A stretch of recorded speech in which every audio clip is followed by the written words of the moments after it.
Assalamualaikum warahmatullahi wabarakatuh.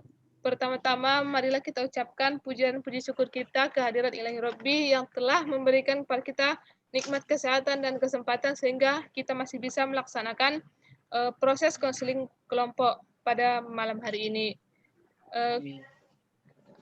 Kemudian yang kedua itu selawat bertangkaikan salam kita sampaikan ke ruh junjungan kita Nabi besar Muhammad SAW yang berlafazkan Allahumma sholli ala Sayyidina Muhammad wa ala ali Sayyidina Muhammad. Baiklah, saya ingin menyapa adik-adik sekalian. Adik-adik sekalian, gimana kabarnya hari ini? Baik, Bu. Baik, luar biasa. Allahu Akbar. Alhamdulillah, alhamdulillah. Nah, saya mengucapkan terima kasih banyak kepada adik-adik sekalian yang masih meluangkan atau berkenan untuk melaksanakan proses konseling kelompok pada sesi terakhir atau penutup.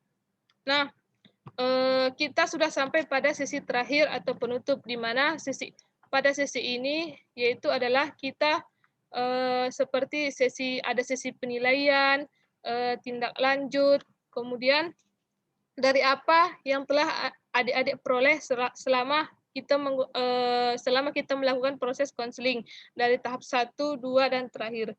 Nah, kemudian saya ingin bertanya kepada adik-adik sekalian, dari semua sesi pertama dan sesi kedua,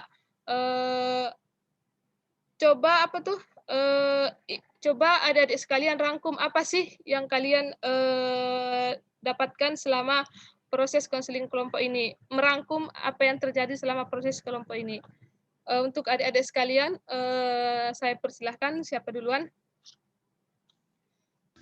Saya, Bu, saya. Baik, Mila Anjani, persilahkan.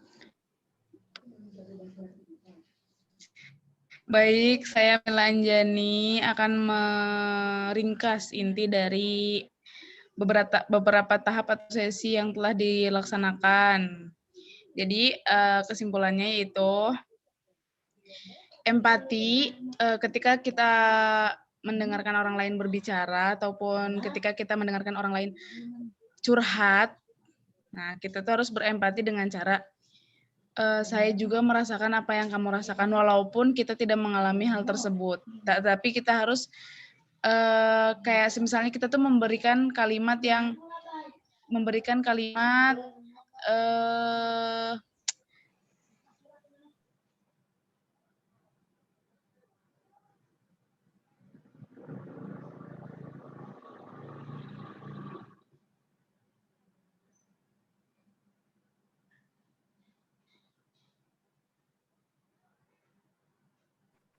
Suaranya.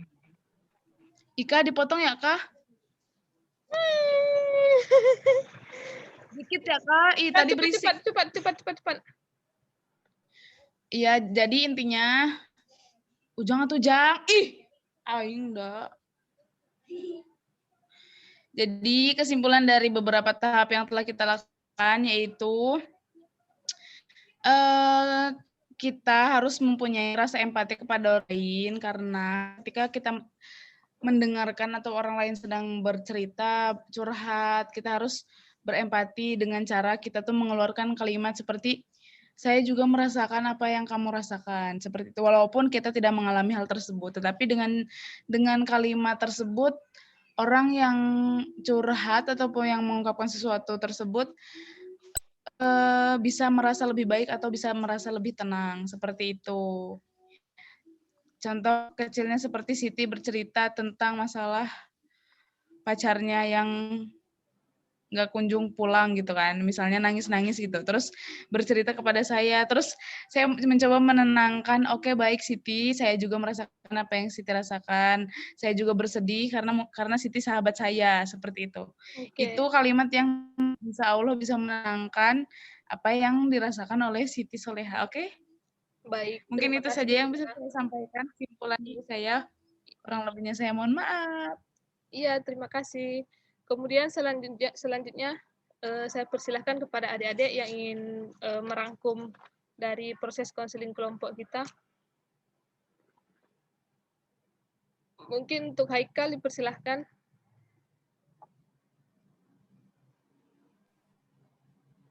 Baik, terima kasih Ibu Atika telah memberikan saya kesempatan untuk meringkas dari pertemuan sebelum-sebelumnya mengenai empati. Nah, empati ini merupakan suatu eh, sikap atau perilaku bahwa kita tuh merasakan apa yang dirasakan oleh teman, oleh seseorang yang lagi apa namanya terkena musibah ataupun dia tuh merasa galau dirinya.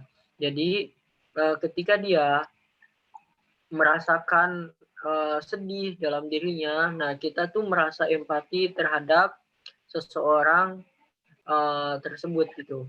Dan kita seakan-akan tuh kita tuh merasakan apa yang dia rasakan seperti itu. Nah, udah Bu, seperti itu Bu. Baik, terima kasih Haikal. Selanjutnya untuk Siti Soleha dipersilahkan untuk menyampaikan pendapatnya. Baik, terima kasih kepada Ibu Atika. Di sini saya dapat menyimpulkan dari permasalahan yang saya hadapi tadi.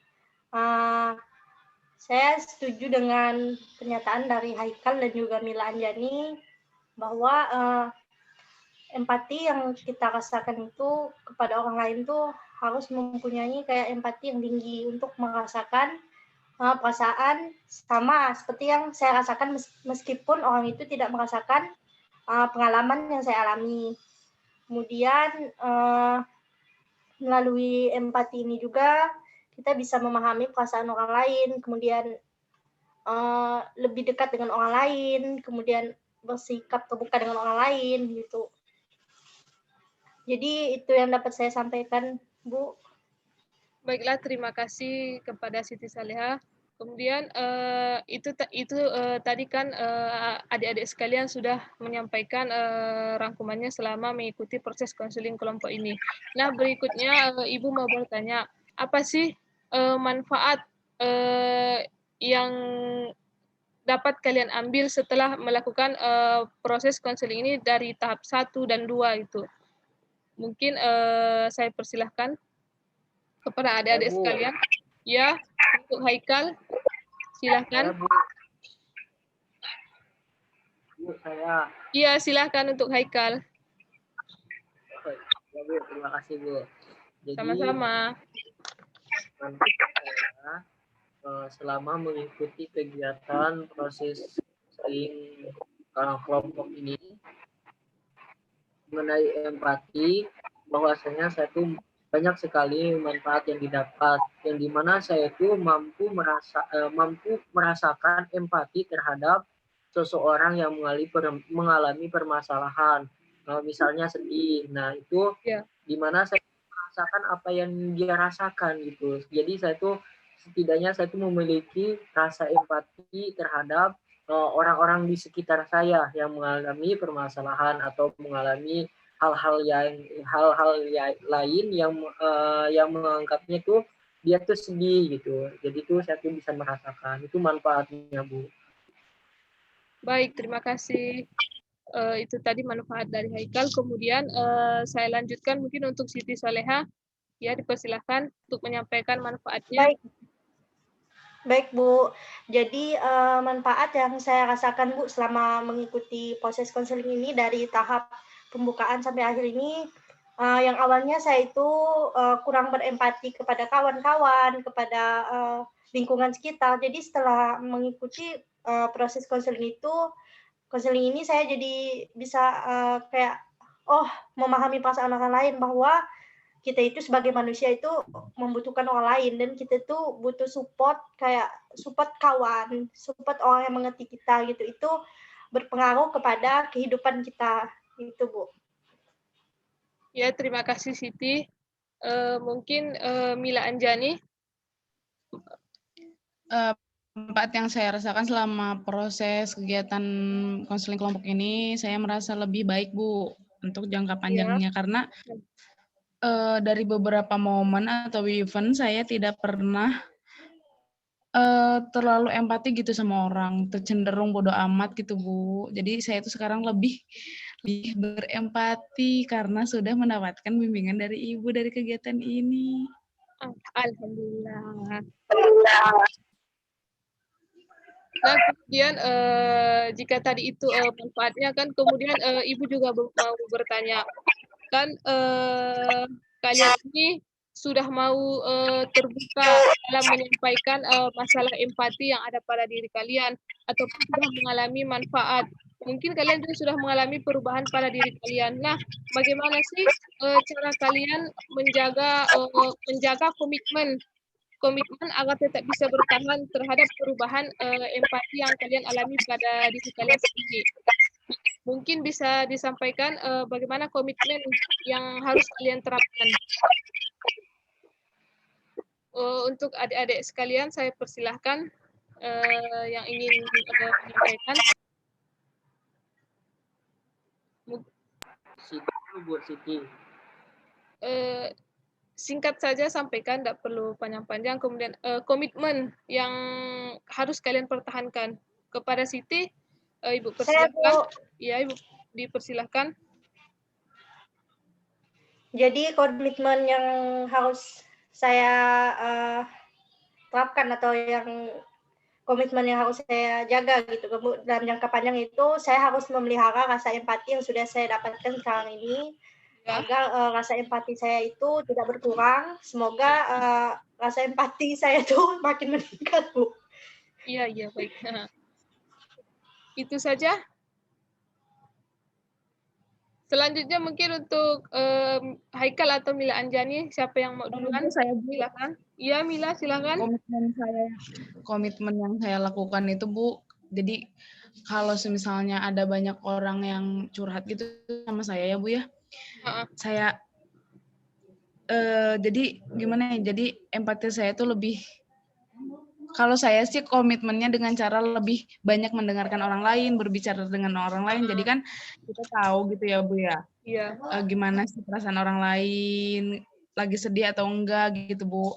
Jadi kan saya tahu. Jadi komitmennya cara itu, Bu, dengan banyak bertemu dengan orang lain. Seperti itu. Iya. Sudah cukup, Mila? Mantap. Haikal mungkin biasanya komitmen. Kalau komitmen sama harapan itu sama nggak, Bu? Beda ya? Beda lah. Hampir sama lah gitu. Cuma ada beda-bedanya. Beda. Sebuah bukti ya, Bu. Bukti yang harus dijalankan. Sedangkan harapan terkadang kita jalan ya, Bu. Iya, seperti itu. Ya, Bu. Jadi komitmen saya nih, Bu. Komitmen saya ini untuk terus menjalankan empati saya gitu, Bu.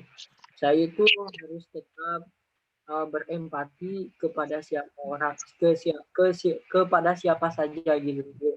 Agar saya tuh bisa terpelihara gitu. Bukan hanya terhadap kawan, tetapi terhadap orang lain yang di luar sana, saya juga merasa empatinya gitu, Bu.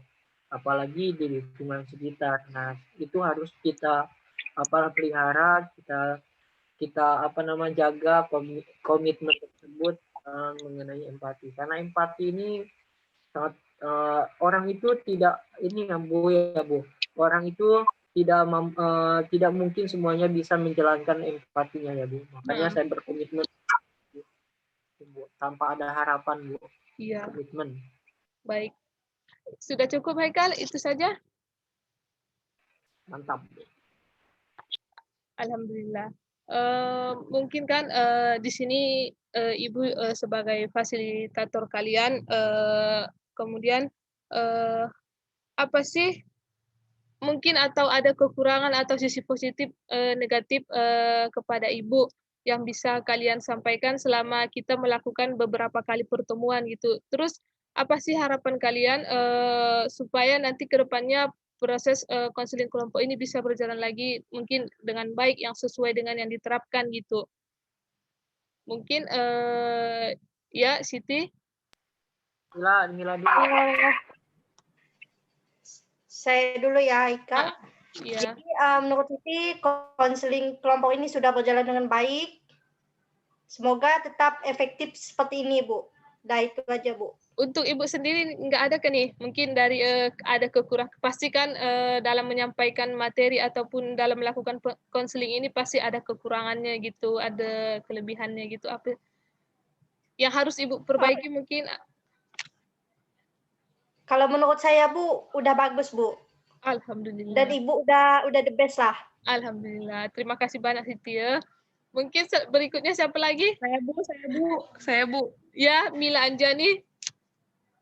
Menurut saya ya kegiatan konseling kelompok ini sudah bagus. Alhamdulillah. Pokoknya udah bagus lah karena tahap demi tahap, sesi demi sesi itu berjalan dengan baik gitu, Bu. Iya. Terus saya juga mendapatkan feedback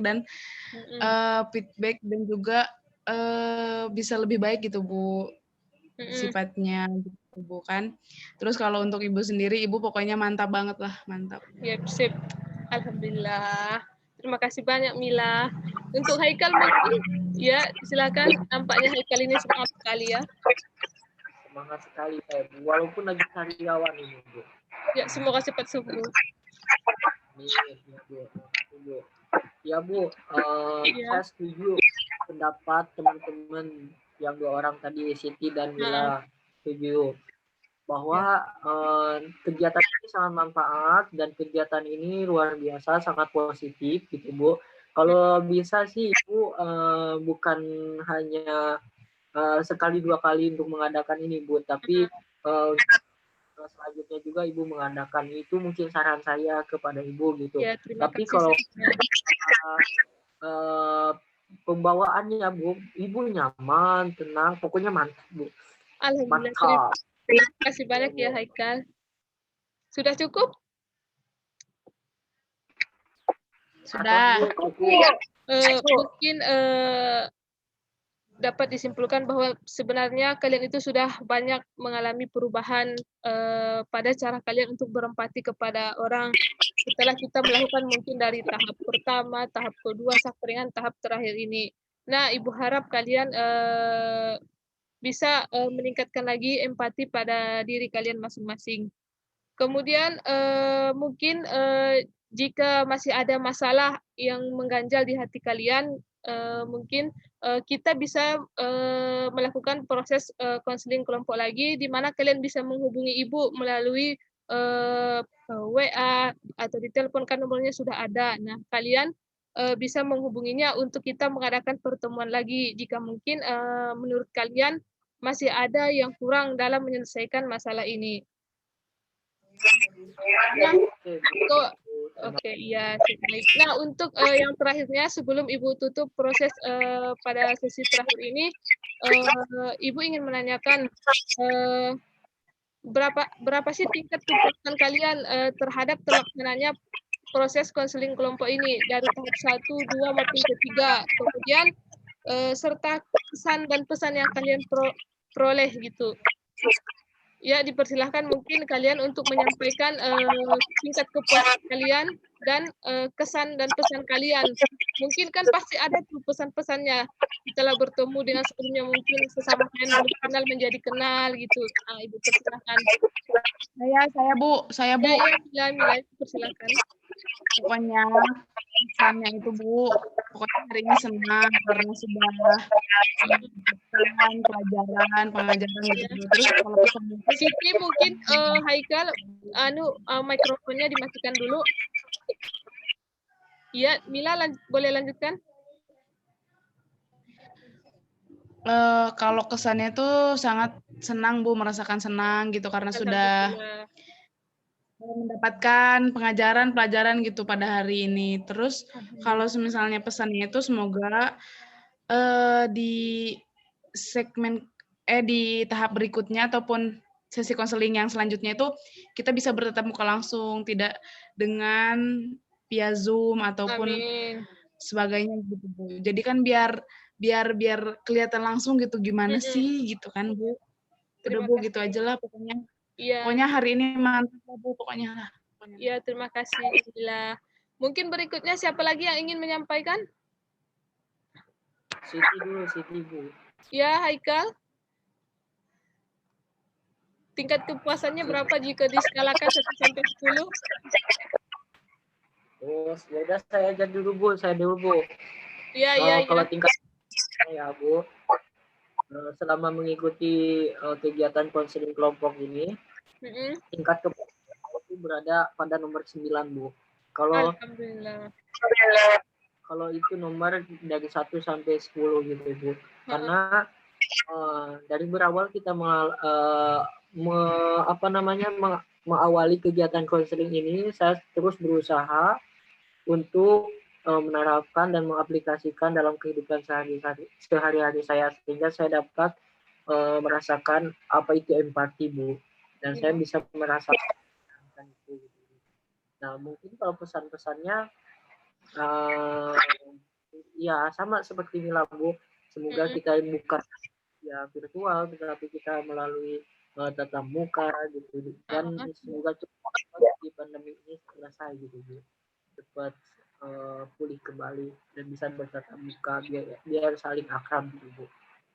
Iya baik, terima kasih banyak Haikal. Mungkin untuk Siti bisa disampaikan apa kesan-pesannya? Baik Bu, karena pesan dan kesannya sama seperti Haikal dan Amila, jadi di sini Siti cuma memberi penilaian, untuk Ibu penilaiannya 10+. Alhamdulillah, lebih ya pakai plus ya.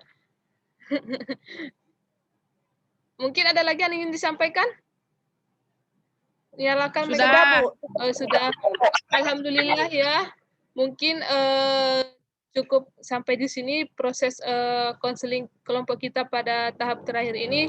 Mudah-mudahan apa yang telah kita dapatkan mulai dari sesi pertama, kedua dan terakhir itu dapat kalian ambil manfaatnya mungkin atau perubahan pada diri kalian. Mungkin Ibu akhiri dengan ucapan alhamdulillah. Alhamdulillahirobbilalamin. Terima kasih banyak untuk kalian mungkin yang sudah rela meluangkan waktunya. Baik. Iya Bu. Oke, mantap. Iya. Udah. Assalamualaikum warahmatullahi wabarakatuh. Waalaikumsalam warahmatullahi wabarakatuh. Terima kasih Bu. Bye-bye guys. Makasih ya, dadah.